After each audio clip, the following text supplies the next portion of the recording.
Welcome to the Who, What, Why podcast. I'm your host, Jeff Schechtman. We are living in a time of crisis on our streets that's unlike any we've ever seen before. A crisis that's not only affecting those in the grip of addiction, but also rippling out, impacting our communities, our cities, and our collective quality of life. This is a crisis fueled by powerful synthetic drugs, exacerbated by homelessness, and magnified by its sheer scope. My guest, Sam Quinones, a seasoned journalist and author of the award-winning books The Least of Us and Dreamland, has been on the ground witnessing firsthand the evolution of this crisis and the systemic failures that have allowed it to spiral out of control. In his recent article in The Atlantic, he argues that our current approach to drug addiction, which leans towards tolerance until users volunteer for treatment, is failing. But this is not just about addicts. This is about our communities, our cities, and the very fabric of our society. The ever-increasing scope of this crisis is eroding the quality of life in many of our cities. The addicts and the users are not the only victims. We all are. And here's the thing. We can't solve 21st century problems with a 20th century mindset. The power of these drugs and the changing times call for solutions that may have never been tried before. The old ways will not work. The old sympathies don't solve the problems, and it's time for a new approach. And today we're going to talk about this uncharted territory of America's drug addiction crisis with Sam Quinones. It is my pleasure to welcome Sam back to the Who, What, Why podcast. Sam, thanks so much for joining us. Great to be with you again, Jeff. Thanks very much. Well, it is indeed great to have you here. Before we talk about solutions and how we got here, talk for a bit, and you and I have talked a little bit about this in the past with respect to The Least of Us.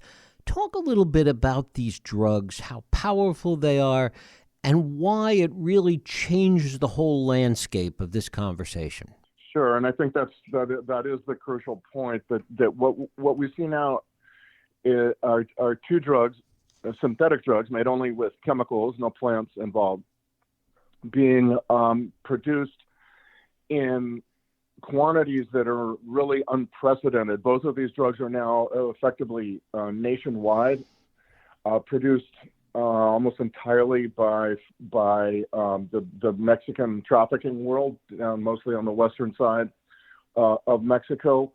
Fentanyl and methamphetamine are some of the two most powerful drugs we've ever seen. Certainly fentanyl is the deadliest we've ever seen on our street. Methamphetamine, in the potency that it's being made, is transforming the drug world into places of just mental illness and symptoms of schizophrenia that are really scary to behold.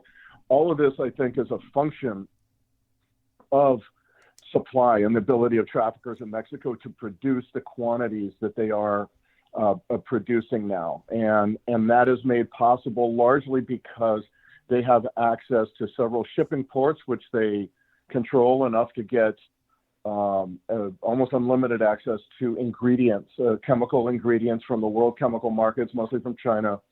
They come in through these ports and shipping ports, but also the airport of Mexico City, where you get quantities of these ingredients that allow them to make these drugs all year round, and in the quantities that we are seeing now, and also in the potency that we're seeing now. And because the supply is so unrelenting, it's really kind of a new high tide of drugs. What you're also finding is that in some cases, certainly in the case of methamphetamine, I think, by and large, the drugs the meth is not being cut to any substantial degree because drug dealers on the street know that they can get it anywhere. There's no need to cut it to extend the life of the supply that you have, because they can get it pretty much anywhere. So you're finding enormous problems connected with the lethality of fentanyl, the mind-mangling nature of methamphetamine. Of course, this is also reflecting, as you said a little bit ago, in our these are major drivers in our homeless problem, our mental illness problem. They very clearly tend to make some people homeless, but the bigger problem probably is that no matter what the reason is that you're homeless, the supplies of these drugs are so plentiful that they serve to keep you homeless, no matter what the original reason was that you wound up on the street. And the nature of this is such that the normal response of compassion, of harm reduction, really just doesn't address the depth of how powerful these drugs are. I think one of the reasons for that is because the drugs themselves do a masterful job of what most drugs of abuse do, which is to kind of blunt or squelch or redirect or hijack our basic instincts for self-preservation, right? So you find people on the street. Tent encampments are a perfect example of this, I think, frankly, where you're finding people living in squalor, filth, in horrible daily violence, and yet over and over, outreach workers, public health folks, cops, paramedics will tell you that folks routinely refuse treatment. They refuse housing, and therefore, what it means is that when they do that, our natural tendency is, well, they're not ready for treatment. The problem is, with these drugs on the street, people, it really defies logic to think that folks will find readiness for treatment on the street before the meth drives them mad and fentanyl kills them. That's the crucial thing. So waiting for people to develop a readiness for treatment on the street is a very, very dicey proposition, and frequently leads to, I think, death. Basically, the rock bottom now is death. And so what this is really calling on us to do is to rethink this, because these drugs change everything. As I was saying, on the street, fentanyl changes everything. I think the same is true, frankly, of the supplies of potent meth that we're seeing on the street as well. They change everything. Everything we ever thought about drug smuggling and profit, but also use, addiction, overdose, treatment, et cetera. We have to rethink a lot of this stuff, because these drugs are not like any others we've ever seen on our street. And I do believe that there's no such thing now as a minor drug possession case. When you have a person who's got a piece of foil and a straw and a pill containing fentanyl, that's not the same as a baggie of marijuana 20 years ago. That person is about to kill himself. And that's, again, why I think we need to really rethink a lot of this stuff and come up with some new ideas. And when we talk about things like safe injection sites in the context of what you're talking about, there's a certain absurdity to it, it seems. Well, I have not studied them enough to give you my kind of reporter's not opinion, but kind of data on what I've found. I will say this: one of the problems with fentanyl that calls into question the effectiveness of those sites is that fentanyl first of all, it's a great anesthetic, used in operating rooms for 60, 70 years, very, very effectively, a wonderful, wonderful surgical drug. One of the reasons it's so good is because it takes you in and out of anesthesia very quickly. And so you're in, then you're out. And so you're not doped up for hours like with morphine. But that's the problem of fentanyl when it comes to the street, because now on the street, as a user, you're having to use over and over again all day long to keep the withdrawal symptoms away. Unlike heroin, which if you use it, you'd be using twice, 3 times a day. Now with fentanyl, you have to use 6, 7, 8 times a day.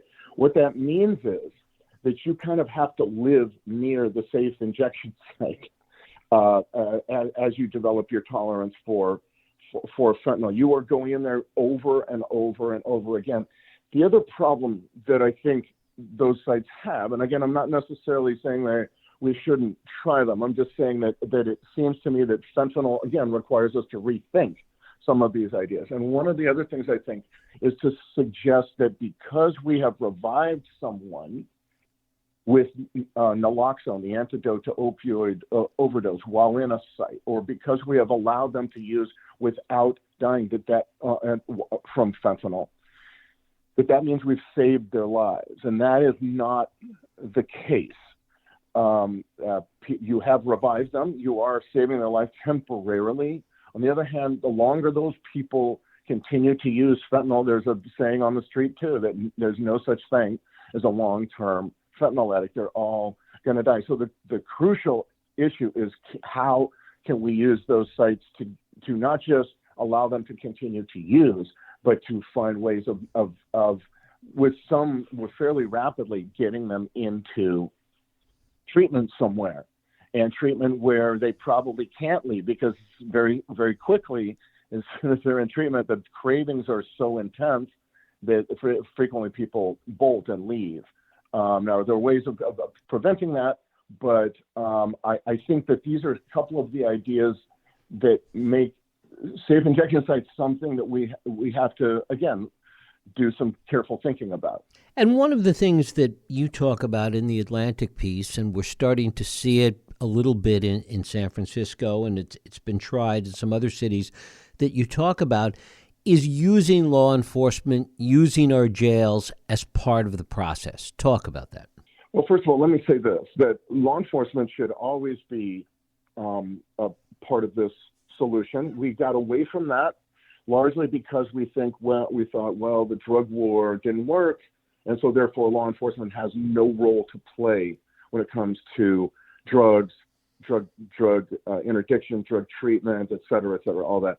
And my response to that is that seems crazy, because the reason we had trouble with the drug war and law enforcement was not because we use law enforcement, it's because we only use law enforcement. And I believe that an appropriate response to addiction, particularly the way it's ravaging our communities now, is an entire community response. That there is no part of the community that says, well, we should be sidelined.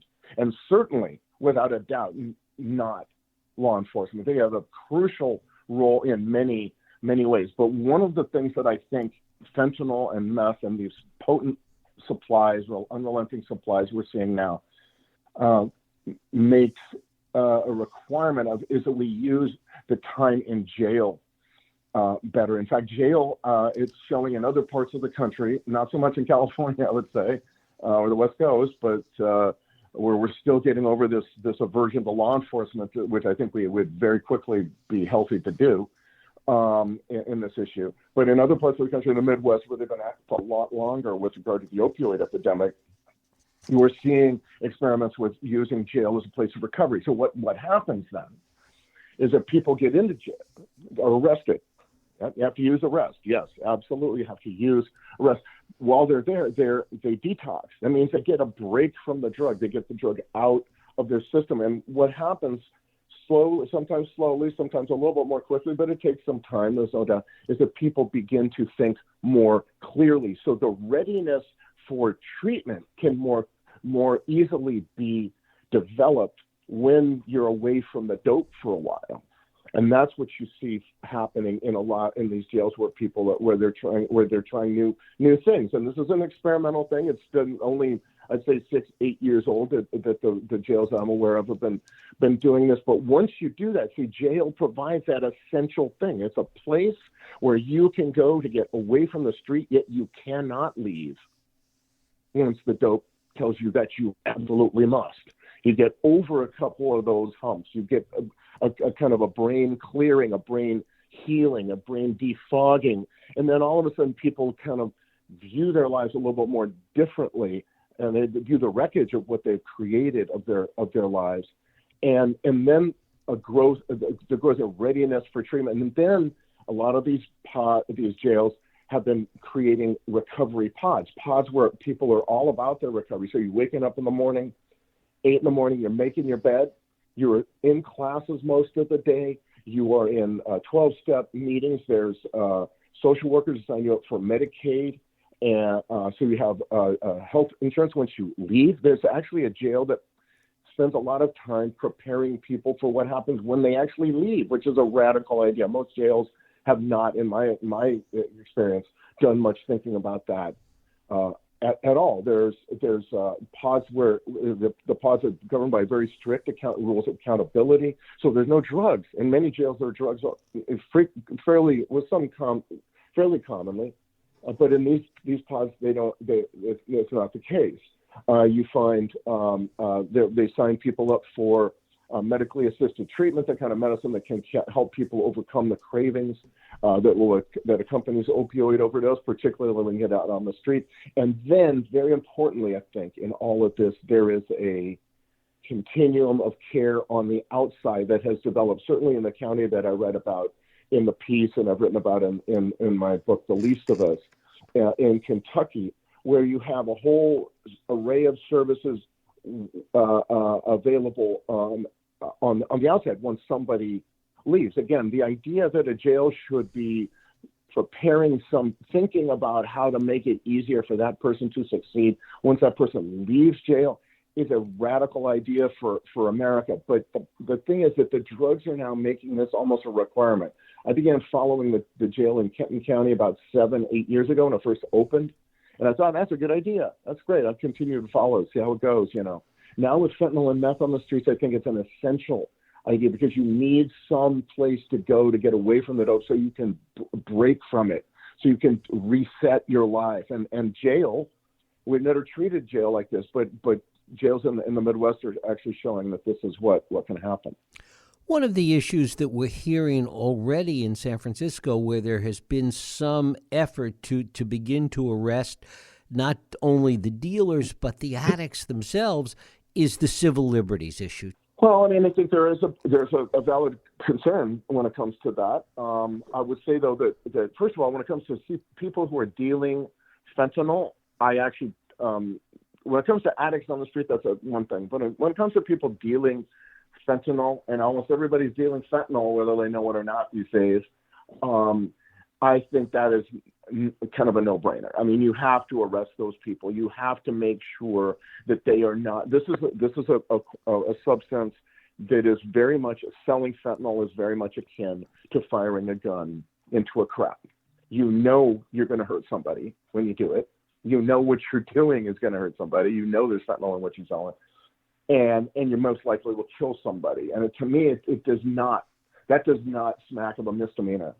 You know what I mean? It feels very much more serious that the problem is that once people understand that you're not taking that seriously, and I think this is the case in some cities, maybe in San Francisco for a while, where you were finding people are saying, well, nothing's going to happen to me. Well, that breeds more people who suggest who will believe, yeah, I'll go get into that business because nothing is going to happen to me.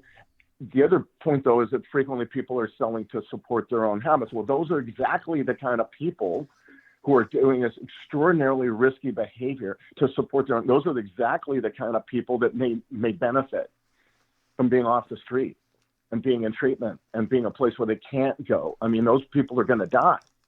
So either way you look at it, the sale of fentanyl is, to me, hard to make the argument that you should ever treat it as a minor thing. Again, there's no such thing anymore with fentanyl and meth on the street. I don't believe there's any such thing really as a minor drug charge because it's all going to damage people's brains most perhaps irreparably, but certainly for the semi-permanently with methamphetamine nowadays. But then also, with fentanyl, that's going to kill them. And so it's hard to make the argument that somehow we should be treating this as a minor thing. It's not. Every sale of fentanyl is a major, I think, criminal event. And when you hear talk about decriminalization of all of this, talk about your reaction to that and why you think it is so misguided. Well, I think that decriminalization comes from a good place.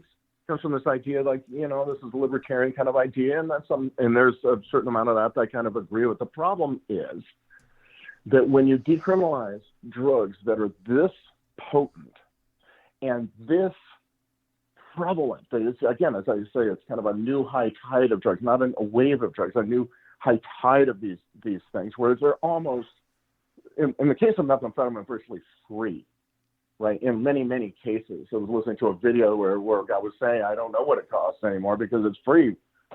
For me, I get it free almost.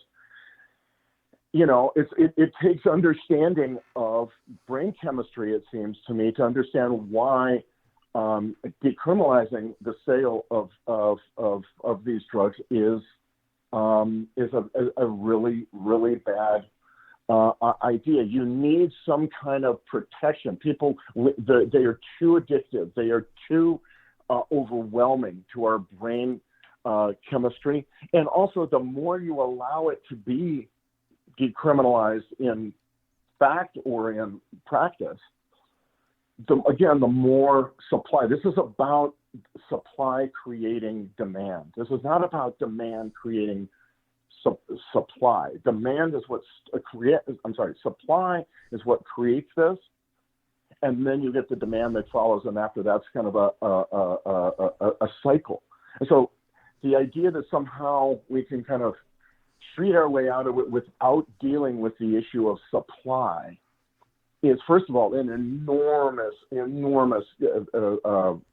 task that I don't believe we have either budget or political will for, number one. But also, those drugs will continue to create demand. And so we will then be in this kind of treadmill that we'll never get off of. I think we really need to understand that we have to say selling these drugs, these two in particular, is simply, beyond the pale. We cannot have people doing that. And when we begin to do that, then all of a sudden, supply reduction is harm reduction. So you get fewer people out there with access to it. That is a good thing. There are other things that must be done. This is not the only. I'm not trying to say this is the only thing we need to do. There's a whole community response. As I said, we've gone through periods where we've only used one response to an immensely complex thing that originates in the brain chemistry of each individual, and trying one response to any of this is a problem. But that's my point, that we've got these other aspects of our community that we have sidelined because we think, the drug war was bad. Well, no, the drug war, to the extent it didn't work not because we tried used law enforcement, but as I said, because we only tried law enforcement or used law enforcement. There are many tools, and we need to use them all. And without a doubt, law enforcement is very near the top, in fact, but not alone. Why has it been so difficult, in your opinion, to make those that argue for compassion and that make the compassion argument, why has it been so difficult to get them to understand how awful these drugs are, as you've been explaining? I just think, I'm willing to be, well-intentioned about this and understand that people have different perspectives and they come from different parts of life, and they've seen certain things, and there's a lot of reasons why you might look at the drug war and say, yeah, that's bad, so we should never go anywhere near that ever again. I think in its worst forms, what you're describing, there's a lot of very well-intentioned people, very compassionate people, and I don't mean to be, I'm not interested in sitting up here and passing judgment like this. On the other hand, there are people, I think, who do get a lot of their own self-worth from feeling that they are doing the noble thing, the compassionate thing. And the ideas that are being tried now are ideas that were really formulated before fentanyl and meth took over in the potency and the prevalence with which we now find them on the streets of America. So again, this is something I believe that we really need to rethink because the drugs have changed in ways that we did not imagine and we've never seen before. So it's hard for me too, I have to say, to look at a street community of drug users and say, that's a compassionate idea that those folks be allowed to live on the street. I believe that tent encampments now, I would say my hunch, let's say, the tent encampments have become part of the problem because people refuse treatment in those tent encampments because they know they have a kind of community where everybody knows their nickname, right? And they can get their dope pretty easily, right? And so why leave that? It's kind of good feeling to be in part of that. I think But then, of course, the effect is to leave people in a situation of utter squalor, frequently women pimped out, a lot of violence, a lot of public health disaster for the community at large, not to mention a very inviting place for people to get involved in a wide range of criminal activity. The other question is whether or not we even have the jail capacity in some of our cities today to deal with this. Well, here's the thing. We may not. But the point is not to say, but because we don't have that, let's just not try anything. I think what the idea is that once you begin to try new ways of doing things that other counties have actually shown work, right, that then you begin to nibble away at the problem, and the problem becomes more manageable as jail becomes a place of positive, productive progress, right? Then all of a sudden it takes away from some of the negativity, perhaps, that it was creating by simply being a place where people go to vegetate. Because truthfully, jails in America forever, really, I think, have been a symbol of the throw away the key idea. Just throw them there and they vegetate for 9 months and then forget about it, right? And then they leave and they go off and they do their thing and they come back 6 months later and go, you again, you know. But once it stops being so much that, at least for some people, little by little, problems become more manageable. What they found in some of these counties is that people come out of the woodwork to be a volunteer because they see something as being part of a solution rather than right now, why should I do anything? You know, nothing's working. Well, maybe this might work. So maybe I'll try doing this. This is absolutely what's happened in the counties that I've been to, certainly the county in Kentucky that I've written so much about. You have people who are adding their energies and their talents and that were, you know, not known. They were part of the society, not doing any of that. But now they see that maybe jail's actually a good part of the solution. Let's try that. That's not a bad idea, you know. So the little steps. Doesn't matter if you have, 10 beds in a jail that is trying this, right? It's the little steps that add up that matter in the long run. Not trying it. The real damaging thing would be to say, well, we can't do anything. So even though we only have, why try with 10 beds? What's the point of that? Well, the point of that is very, very important, right? You begin to do that, and little by little, people see that this can work. And of course, this is an experiment. The people are trying ideas. Some things work, some things don't work. It's not that anyone has a monopoly on these new ideas. Everyone's trying to figure it all out. The point is, though, the larger point as I was trying to make in that story is that we don't get anywhere as long as we say certain things we're not going to try because we think they didn't work in the past. In fact, they did work to some degree, but the problem was we used, as I said with law enforcement, we used only law enforcement, and you should never use only one thing when you're dealing with issues developed in our very, very complex and very individualized, obviously, brain chemistry. And finally, Sam, how do you see this playing out? I mean, even to the extent that we do this experimentation and we have some success with it, we're not having a whole lot of success on the interdiction front. There is, as you said at the very outset of this conversation, a supply that keeps growing and growing and growing. Where does this go?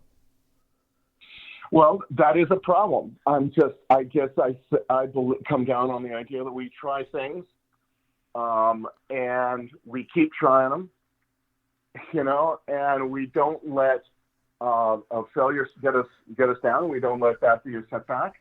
And I see people across the country doing this, by the way. I mean, I think people are, you can do one, you can try or you can fail. I mean, you can try or you can give up. And I think there's a lot of Americans out there that are not giving up. And I think in the long run, that's how you win.